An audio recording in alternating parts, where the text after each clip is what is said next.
And this is why I believe that a race of wonderful Jews will grow from the land. The Maccabees will rise and live again. I repeat again the opening statement: the Jews that will want a state will have a state. We must finally live as free people on our land and die peacefully in our homeland. The world will be free without freedom and rich with our richness and great with our greatness. What we're gonna work for over there for our own goodness will be good for the entire human race. What I just read to you is the ending part for the book The Jewish State, written by Theodor Herzl in about 1897. And this is the book that basically propelled the Zionist movement into a well organized and appreciated and popular or a national movement among the Jewish people and also in the world. Zionism existed for more than 1,000 years, but its modern version, modern Zionism, started in the middle of the 19th century, as I told you in another video, how it started by rabbis living in Jerusalem that wanted to benefit the condition of the Jews living in the land of Israel under the Muslim occupation. And the conclusion was that this long years of waiting for the Messiah to come and liberate the land from the yoke of occupation, this is exactly what the Messianic Jewish movement believed, is that Messiah will come and will liberate the land, and only then we're gonna fight and liberate the land and live free. And no, so what they're saying is that we don't need to wait for the Messiah. We can start build our land right now. We can do it by diplomatic, by political, and also by military means, all right? Just like any other nation in the world at that time, like Greece, for example, was doing. Greece liberated itself from the yoke of Ottoman occupation. So the Jews thought, hey, how about we're going to do it as well? So I'm going to read to you. This book is in Hebrew, so I'm going to read to you in English. Hold on for a second. The idea that I'm lecturing in this book is very ancient, and this is the rise and the sovereignty of the Jewish state. The yoke against the Jews, the hate against the Jews is flickering around the world, and its voice is awakening the numb world, but it's also awakening the numb idea of Zionism. I don't invent anything. You must understand from the beginning, in every section of this book, that what I'm talking about, I did not invent it at that. It's already existed. This idea already exists. I'm just awakening this idea. I also don't invent the situation of the Jews as it is right now, historically. And also, I don't invent the means to repair it, and also the materials that exist in reality that can assist to repair the situation of the Jews. We can do it. Anyone can see it. So if you think about the solution for the question of the Jews, don't call it imaginary, just call it a conclusion. By fear as being targeted someone that is preaching for utopia, I must protect the substance of what I'm saying first. But I'm just talking about those superficial critics that are talking nonsense about any kind of idea.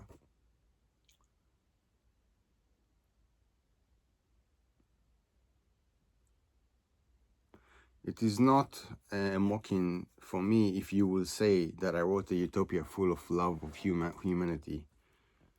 And I could be very successful if I would do that. If I were to create a plan for people that like easy solutions, like a novel, but that would be irresponsible. Zionism is not a beautiful utopia. And utopia is most of the time not so pretty.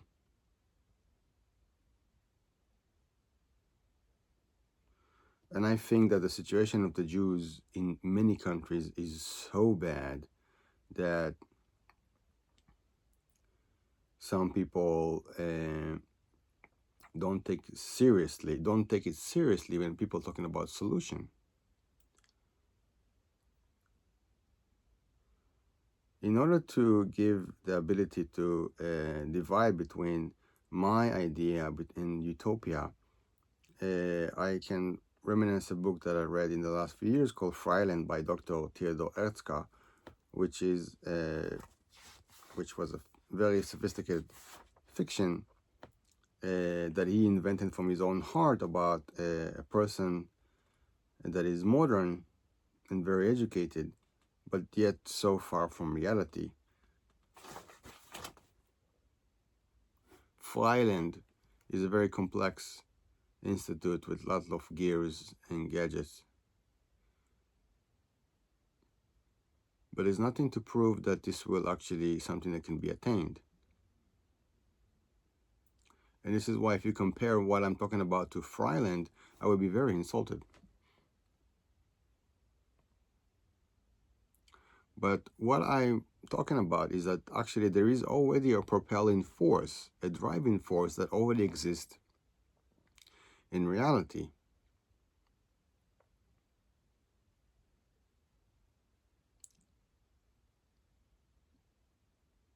Some people will say, and they might be right, that this propelling force is the suffering of the Jews, the plight of the Jews.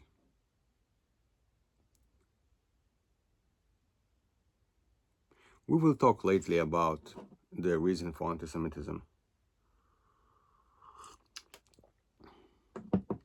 As you know, the power of steam comes from boiling the water in a pot, and if you lift the lid, a great power comes out.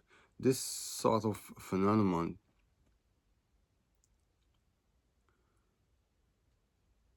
is basically what some previous Zionist attempt of the so-called Defense Against Anti-Semitism Union.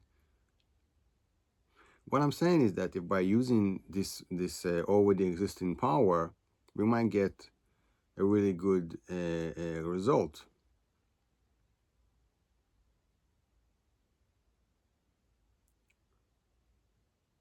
I'm deeply convinced that I deliver justice. I don't know if I'll be alive to see it. The first people that will start this movement, I doubt if they will see its glorious after effect.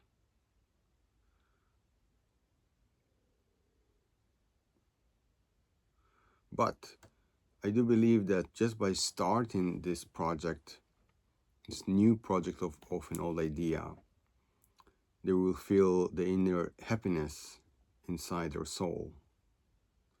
In order to protect this plan from the assumption, from the accusation of being a utopia, I decided to be very cheap when it comes to depicting the future Jewish state.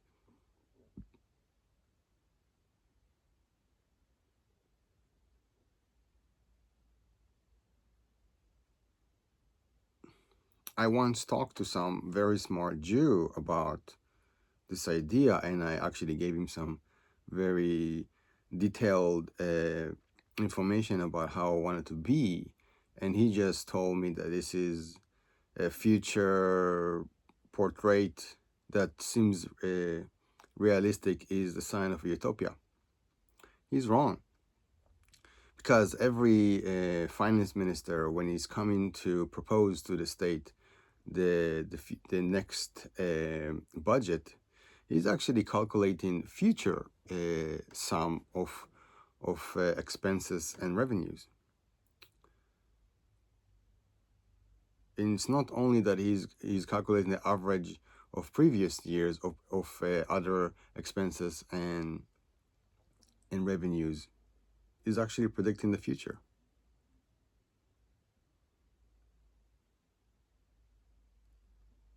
Only someone that never saw a budget in his life will never know it. It will be like saying that a new law proposal regarding to finance will be a utopia.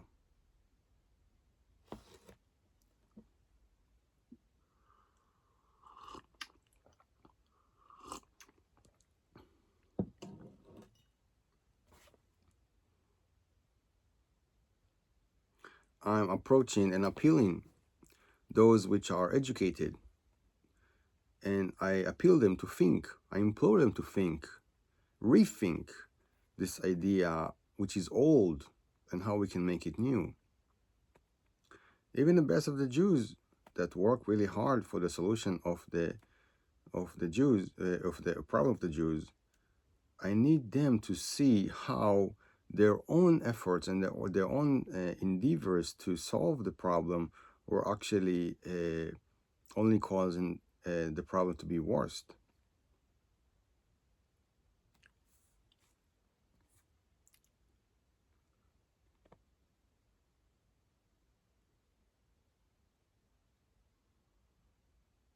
And this is why I'm saying that I believe that it's possible to make this vision, this dream come true.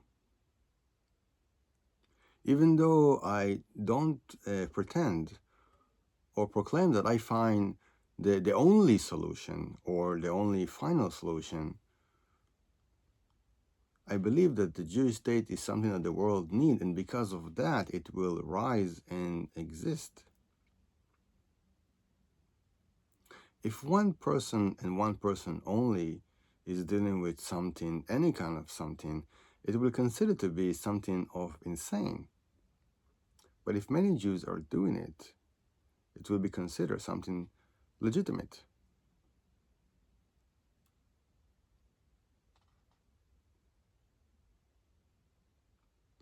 This idea depends mainly on how many people are a die-hard supporter of the idea.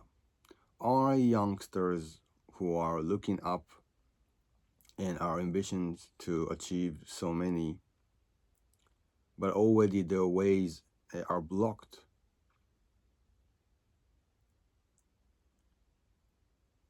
In a Jewish state, their hope will be manifested because their ways won't be blocked. They can be happy and they can be free.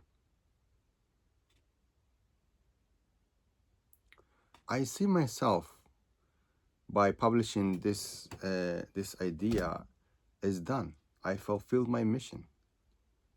I will come again and take the right to speak only if people will oppose my idea, and their opposition will be something that will be worth of my reply. Or if someone gonna make some insane claims that don't make any sense.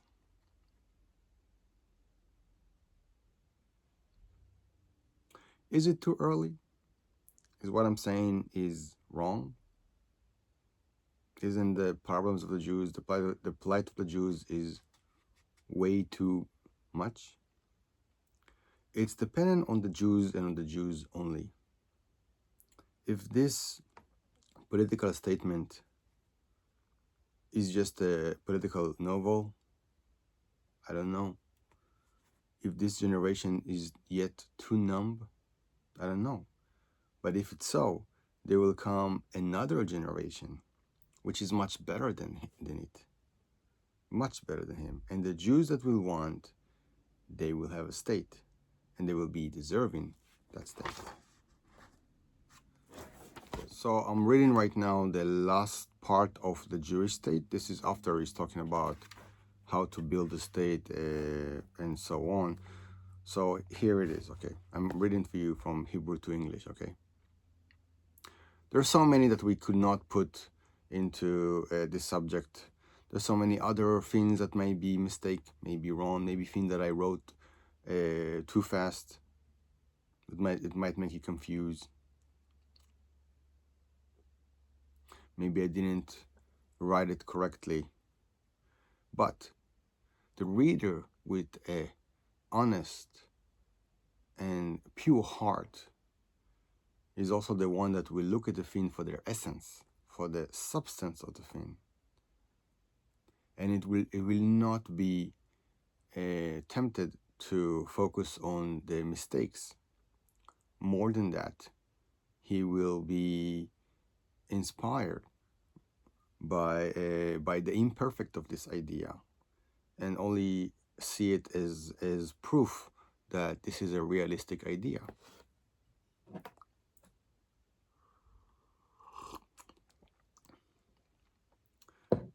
Maybe I was talking about things which are obvious, and therefore I forgot to talk about things which are very important.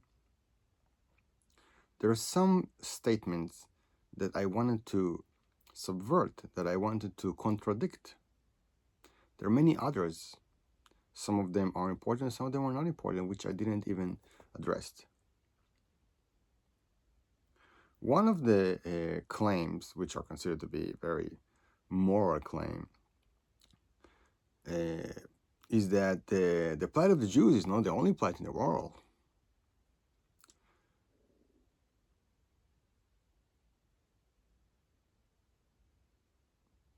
But I think that we should start first with our poor people. Some people might come and say, don't divide people, don't bring tribalism among human. Isn't there enough tribalism? Let us now create new boundaries. Rather, we should omit all the old boundaries. I think that only people which are living in dreams and movies think like this. But the dust of their bones will disappear without any memory, and the idea of the homeland will be blossoming. The general solidarity is not even a good dream. The enemy required the most of the efforts of the personality. But how? Isn't it the Jews in their own state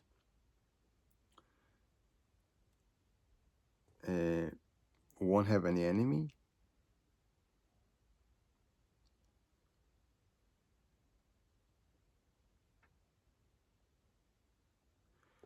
And when they're gonna live peacefully in their own land, they're gonna be weak, and they're gonna crumble, and then all the Jews will disappear from the world. But I think that Jews will always have enemies, regardless if they have a state or don't have a state, just like every other nation. But when they're gonna sit in their homeland, on their own land, they can never be dispersed anymore. The diaspora won't repeat again, unless the entire culture, the entire civilization will collapse. But only a fool would be afraid of that. Our civilization is strong and can protect itself. There are countless of crazy and stupid claims, and many of the people which are stupid are easy to believe in us in such a claim.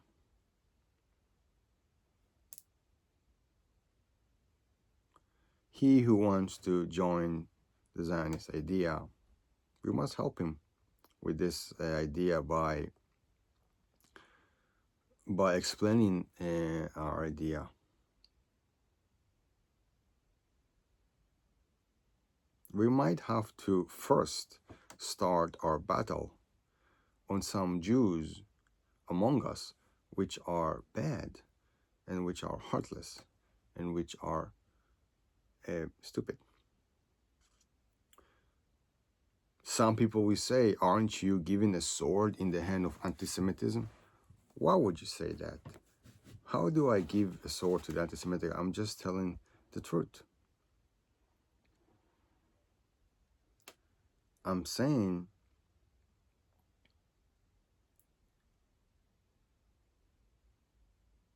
that we are a nation just like any other nation. as opposed to saying that all of us are great men. Some people will say, aren't you showing a way that people can harm us? I deny that. What I propose, you cannot be manifested unless most of the Jews agree to that freely.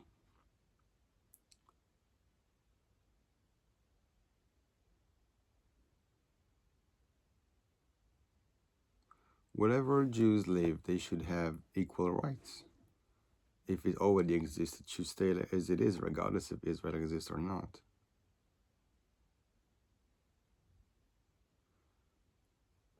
Because any effort to infringe of the right of the Jews in other countries will push the Jews, rich or poor, to the revolutionary parties.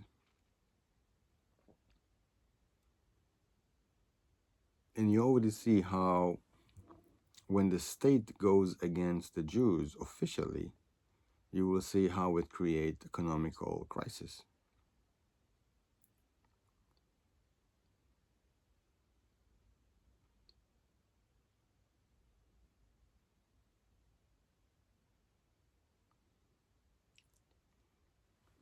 There might be some people which are very well off that will say, I'm not in the mood, I'm not in a rush to immigrate to another country, to the homeland. And even if they're gonna try to deport me, I want to go to the land of Israel. Well, those people don't know where they're going. They're just going from one place they're gonna be poor to another place they're gonna be poor. We show them the way of destination, the land of destination.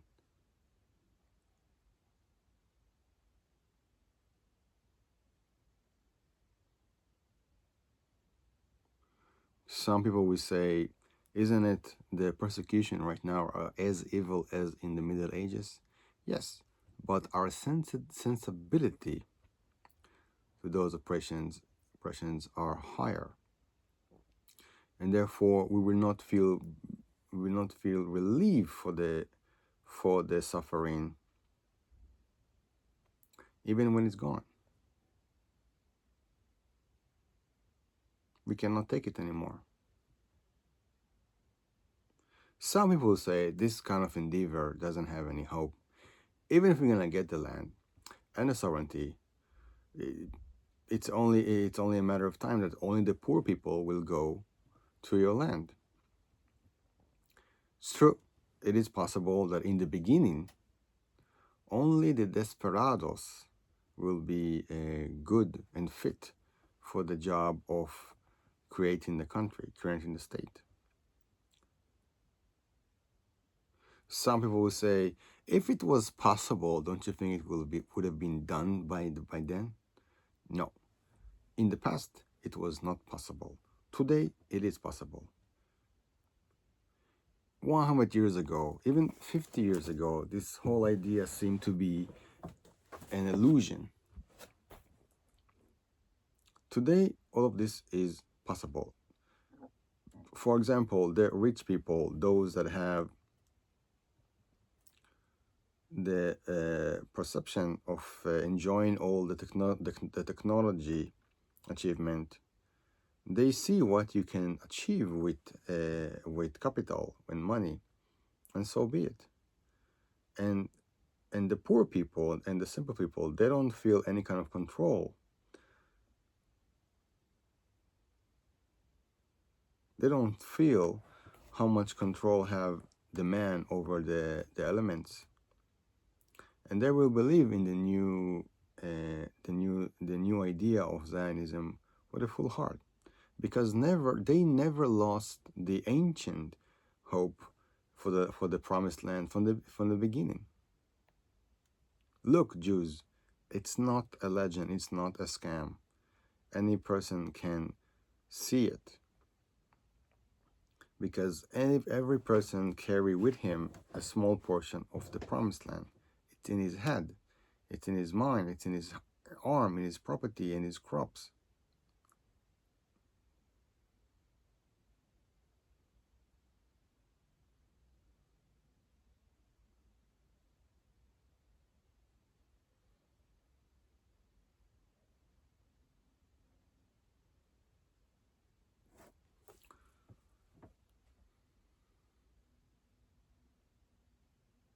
Will it take a long time?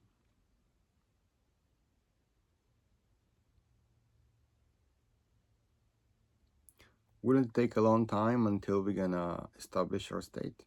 Meanwhile, Jews gonna be scorned and beaten up and even murdered and all over the world? No, I don't think so. I think that as soon as we're gonna start our plan, anti-Semitism will have an answer at last. Because what we offer is peace instead of surrendering. By establishing the Jewish society, the rumor of our strength will be spread all over the land. And immediately, welfare will begin. From the middle classes, intelligent people will come and join the union. They will be the first of the technician, the officer, the teachers, the clerks, the lawyers, the doctors. They will come and march with us, fast, with no hesitation.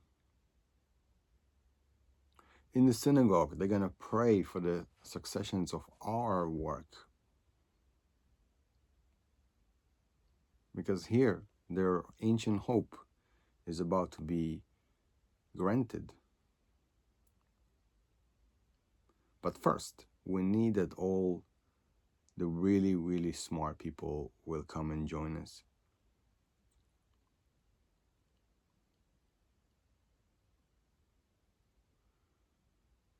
But on the same time, we need that this idea will come all the way to the poor people all over the world.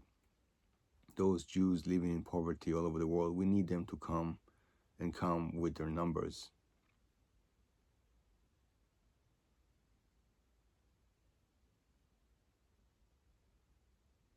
The glory that waits for us is really big. And this is why I believe that a race of wonderful Jews will grow from the land. The Maccabees will rise again. I repeat what I said in the beginning. The Jews that will want a state will have a state. We must live finally as free people on our land and die peacefully on our homeland. The world will be free with our freedom, will be rich with our richness and great with our greatness. What we're going to work for our own happiness, will be good for the benefit of the entire human race. Some people claim that Herzel didn't want to establish a state in the land of Israel, which is total bullshit.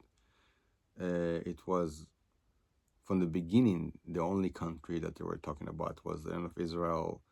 And really, this idea of any other country was really just a niche that was minimal. So I'm going to read to you something from the section of the Jewish state called the Plan. So I'm going to read to you exactly as it is because they're talking about it. All right, so let's see.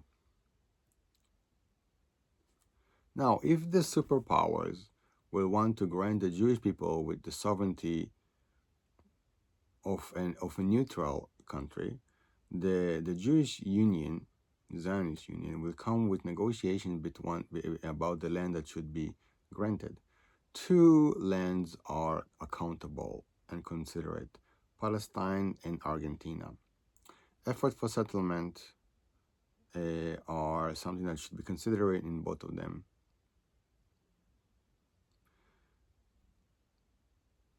We will see that if Jews are coming only with small number, usually it doesn't go as good as it should be. And it should be that the government that is in charge of those areas is allowing the Jewish settlement freely. The Jewish Union will come and negotiate with the leaders of those land under the support of a European superpower, supporting of our effort. we might grant those leaders of those land some great advantage, and also take the burden of the debts of those states and to put it on our tab, and create transportation and other stuff. The mere establishment of the Jewish state is something that the land and the neighboring land will be profit from it. It raises the level of the states around it. Now, Palestine or Argentina. Should we prefer Palestine, or should we prefer Argentina? The Union will take whatever will granted to it and what the Jews will accept. Argentina is one of the richest countries in the world, very big one, but with very small population, and the climate is moderate. It will be for the benefit of the Republic of Argentina if it will offer our a small territory.